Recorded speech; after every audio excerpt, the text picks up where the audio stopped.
నమస్తే, నేను మీ Badri sir. Right మిత్రమా, నాన్ వర్బల్లో ఈరోజు మరొక కీలక టాపిక్ను డిస్కస్ చేసే ప్రయత్నం చేద్దాం.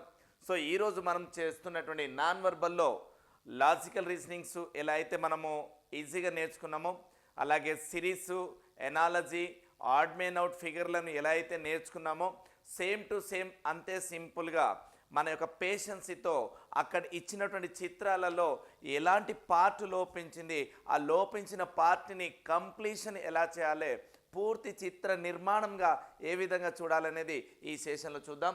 So the title is here today, the completion of figure. So which part are the missing in the part of the given figure, so that which part is suitable for that perfect figure. So today we discuss in that point of view. So I hope you and today we are enjoying with this session, and everything will be in this. Okay, the first question mitrama, ఇందులో మొదటి క్వశ్చన్ కనుక గమనించినట్లయితే, సో ఈ చిత్రంలో లోపించిన భాగంను గుర్తించండి. So fill the missing part అంటారు sir. Question is here.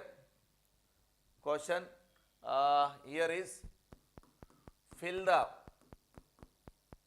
Missing part in this figure. ఇలా ఇస్తాడు. లేదా ఈ చిత్రంలో లోపించిన భాగాన్ని సరైనటువంటి భాగంతో పూర్తి చేయండి అంటాడు. సో ఇందులో ఈ చిత్రం చూస్తే ఏ పార్ట్ను కనుక మనం సెట్ చేస్తే పరిపూర్ణమైన చిత్రం వస్తుంది అనేది మనం ఇక్కడ గుర్తించాల్సిన అవసరం ఉంటుంది. క్లియర్ మిత్రమా? సో ఫస్ట్ చూద్దాం చిత్రంలో ఏమున్నదని కనుక చూస్తే, ఈ చతురస్రాన్ని the square part is divided into equal 4 parts are. So those parts are this one. So ఈ విధంగా మనం ఈ పార్ట్ను కనుక గమనిస్తే, a square divided into in equal 4 parts, then after a diagonal from this to this. అంటే ఇప్పుడు ఇటు డయాగ్నల్ వచ్చింది, నెక్స్ట్ డయాగ్నల్ ఇక్కడికి వచ్చి ఆగింది, అంటే దీన్ని టు బి కంటిన్యూ చేస్తే, సో ఇప్పుడు ఈ విధంగా ఉన్నటువంటి చిత్రాన్ని కనుక మనం మళ్ళా రీడిజైన్ చేసుకోండి. సో దీన్ని 4 partsగా డివైడ్ చేశాడు.